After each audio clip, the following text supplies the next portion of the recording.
Hello students, myself Mohammad Shahnawaz Alam, mathematics lecturer, Kareem City College, Mango campus. This is my fifth video lecture and today's topic is types of matrices. आज के topic में हम सीखेंगे कि matrix कितने प्रकार के होते हैं। पहला है स्क्वायर मैट्रिक्स। स्क्वायर मैट्रिक्स किसे कहते हैं?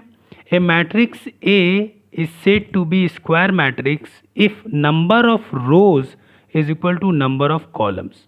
मतलब कोई भी मैट्रिक्स के जितने रोज होंगे उतने ही कॉलम होने चाहिए। रो और कॉलम बराबर होंगे तो वो स्क्वायर मैट्रिक्स कहलाएगा, चाहे वो 2x2 का हो चाहे वो 3x3 का हो। एंट्रीज आप कुछ भी रख सकते हैं, कोई मुश्किल नहीं है। कोई फंक्शंस को भी रख सकते हैं, sine x, cos x, tan x, या एलिमेंट्स, नंबर, डाटा या किसी का नेम हो, नो प्रॉब्लम, आप रख सकते हैं। एंट्रीज में कोई प्रॉब्लम नहीं है, ठीक है। ऑर्डर में रोज और कॉलम्स जो होंगे बराबर होंगे, बस वो स्क्वायर मैट्रिक्स होगा। Rectangular matrix, A matrix is said to be rectangular अगर नंबर ऑफ रोज और नंबर ऑफ कॉलम्स बराबर नहीं होंगे। देखो यहाँ 2 रो है और 4 कॉलम है, तो ये इस रेक्टेंगुलर मैट्रिक्स का एग्जांपल हो गया डेफिनेशन में। अब है रो मैट्रिक्स और रो वेक्टर थर्ड में। ए matrix having only one row, सिर्फ एक रो वाला मैट्रिक्स रो मैट्रिक्स कहलाएगा। जैसे ए आई जे मैंने लिखा है जनरल फॉर्म में 1 इंटू एन, यहाँ पर रो क्या है? सिर्फ एक है। एन में वेरिएशन है, कॉलम में वेरिएशन है, कॉलम जितना भी हो सकता है, 2, 3, 4, 5 कुछ भी। तो मैंने एक एग्जांपल लिया, एक रो रखा और 5 कॉलम यहाँ रख दिया, तो ये रो मैट्रिक्स कहलाएगा, या फिर इसे रो वेक्टर भी कहा जाता है, ठीक है। अब फोर्थ नंबर है कॉलम मैट्रिक्स। इसी तरीके से कॉलम वेक्टर भी कहते हैं इसे। A matrix having only one column is called column matrix. B मान लिया मैंने किसी मैट्रिक्स को, B I J N into 1। यहाँ पर क्या है? सिर्फ एक कॉलम होगा और रो में वेरिएशन होगा। यहाँ देखो मैंने एक कॉलम रखा है और रो में वेरिएशन है, ठीक है। लेकिन रो कॉन्स फर्स्ट, हमेशा ऑर्डर लिखने में ध्यान देना है, सबसे पहले रो आएगा बाद में कॉलम आएगा, ठीक है। तो रो में वेरिएशन है, कॉलम फिक्स है, तो कॉलम वेक्टर हो गया। 5वां है नल मैट्रिक्स और जीरो मैट्रिक्स और वाइड मैट्रिक्स।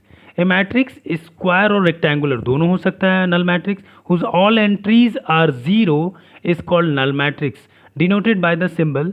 ये जीरो भी बोल सकते हो, ओ भी बोल सकते हो, ठीक है। जीरो से सारे एंट्रीज इसके जीरो होंगे, सारे एंट्रीज इसके जीरो होंगे। देखो ये मैंने रेक्टेंगुलर लिया है और ये वाला स्क्वायर लिया, दोनों हो सकता है। एक नोट में आप याद रखेंगे कि एक मैट्रिक्स मैंने लिखा है, इसका जनरल फॉर्म लिखा है, स्क्वायर मैट्रिक्स लिखा है। ध्यान देंगे सब जगह मैंने एन रखा है, यहाँ पर भी हमने एन रखा है, ठीक है। तो ये जो एलिमेंट्स हैं A11, यहाँ देखो ये आई है और ये जे है। पहला वाला आई होगा, दूसरा वाला जे होगा।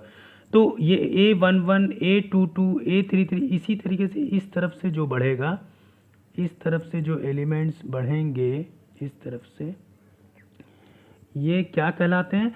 The elements A11, A22, A33 dot dot dot ANN are called the diagonal elements. इसे डायगोनल कहते हैं ना, diagonal elements of the square matrix A. Left top to right bottom, इधर से नहीं आएगा डायगोनल मैट्रिक्स का, ठीक है। उसको नॉन डायगोनल बोलते हैं। मेन डायगोनल यही एलिमेंट है, हमेशा मेन डायगोनल पे ध्यान देंगे। Left top to right bottom, A11, A22, A11, A22, A33, A44, A55 इस तरह से।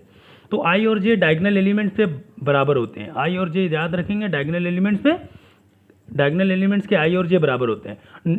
ये सब क्या है जिसके आई और जे बराबर नहीं है, इसको कहते हैं नॉन डायगोनल एलिमेंट्स। ये देखो I1 है, जे क्या 2 है, I1 है, जे 3 है, तो ये सब क्या कहलाता है? Non diagonal elements. ये सब नॉन डायगोनल एलिमेंट्स, ठीक है। अब हम जानेंगे, यही चीज़ को मैंने सिर्फ लिख दिया है यहाँ पर, आप नोट कर सकते हो अपनी कॉपी पर कि and the line along the diagonal elements is called the principal diagonal और the leading diagonal of the matrix.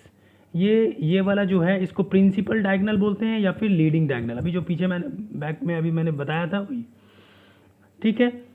Note करके कुछ बातें याद रखेंगे। Every diagonal matrix is square. जो भी मैट्रिक्स होगा अगर स्क्वायर होगा तभी उसमें डायगोनल आएगा, अदरवाइज नहीं होगा। क्योंकि मेंसुरेशन के हिसाब से हम लोग जानते हैं कि रेक्टेंगल के भी डायगोनल होते हैं, लेकिन यहाँ ऐसा नहीं है। यहाँ पर सिर्फ स्क्वायर मैट्रिक्स को ही देखना है, उसी का डायगोनल होगा। सेकंड पॉइंट है all the elements other than the diagonal elements. Other than का मतलब के अलावा। All the elements other than diagonal elements are called non diagonal elements.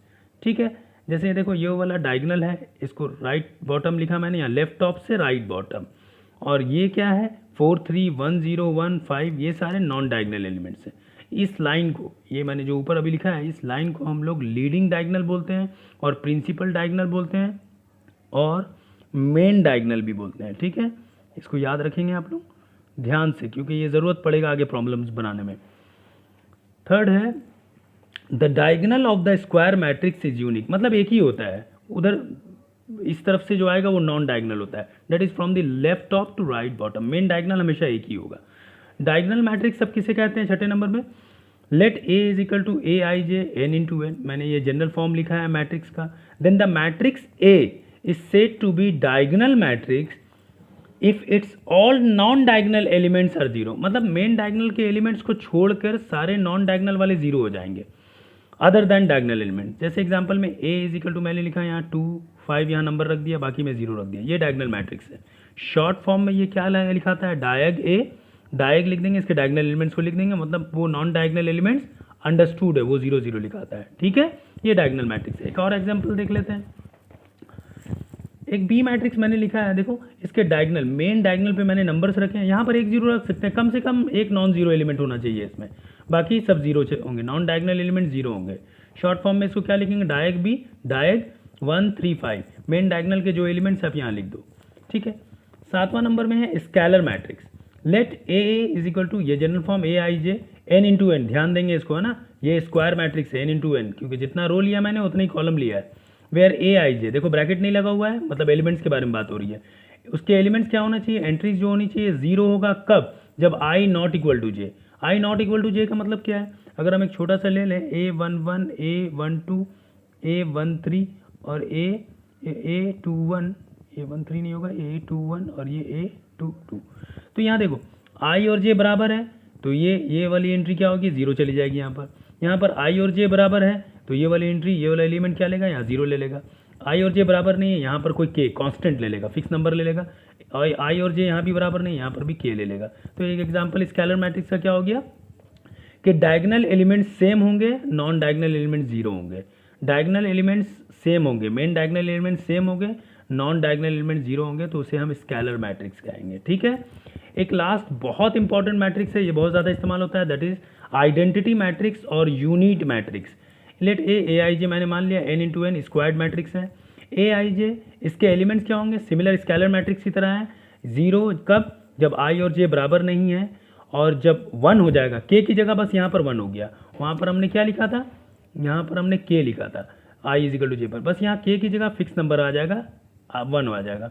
ये 1 जहाँ आ गया, 1 स्टैंडर्ड वैल्यू है, ठीक है, 1 आ गया जहाँ आई इज इक्वल टू जे है, तो ये आइडेंटिटी मैट्रिक्स बन जाएगा। जैसे मैंने यहाँ लिखा देखो I2 का मतलब सेकंड ऑर्डर आइडेंटिटी मैट्रिक्स या यूनिट मैट्रिक्स, डायगनल पे 1 1 है, नॉन डायगनल पे 0 है। यहाँ डायगनल पे 1 1 रहेगा, एक भी जगह पर 0 नहीं आएगा, डायगनल पे सारे में 1 आना चाहिए आइडेंटिटी में, और नॉन डायगनल पे 0 आएगा। ठीक है, तो this is called identity matrix.